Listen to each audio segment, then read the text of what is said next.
الله. الحمد لله الذي أنزل الكتاب هدى للناس وبينات من الهدى والفرقان، وصلاة وسلاما على من أنزل عليه القرآن بلسان عربي مبين، وعلى آله وأصحابه أجمعين ومن تبعهم بإحسان إلى يوم الدين.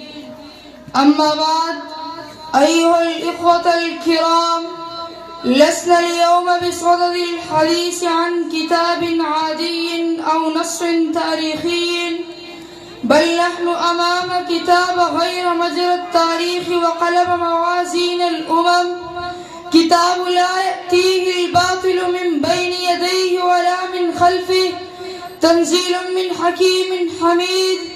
نعم، إنه القرآن كتاب الانقلاب، انقلاب في الفكر، فمن عبادة الحجر والبشر إلى عبادة رب البشر، انقلاب في العقيدة من الشرك والتعدد إلى التوحيد والوحدانية، انقلاب في المجتمع من الظلم والطبقية إلى العدل والمساواة، انقلاب في النفس من الكبر والأنانية إلى التواضع والإيثار، انقلاب في القلوب من القسوة والغلظة إلى الرحمة والرقة.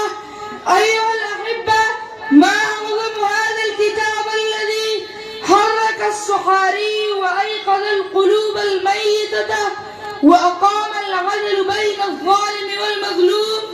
لقد نزل القرآن على أمة أمية فجعلها قادة الأمم وسادة الحضارات ومعلم البشرية، نزل على راع يتيم فجعله هدى ورحمة للعالمين، وقائدا للموحدين، وسيدا لبني آدم أجمعين، ومخرجا للناس من الظلمات إلى النور.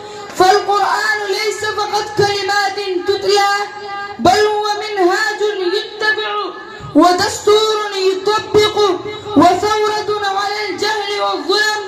أيها المسلمون، أفلا يحق لنا أن نعيد علاقتنا مع هذا الكتاب؟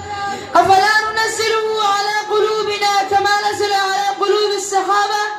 فيا أبناء القرآن، عودوا إلى القرآن، فهو دواؤنا في داء العسر، وهو النور في ظلمه الفتن، وهو الحبل الذي لا ينقطع، والحق الذي لا يهزم. أجعل القرآن في بيوتكم وفي قلوبكم وفي سلوككم، تسعدوا في الدنيا وتفوزوا في الآخرة.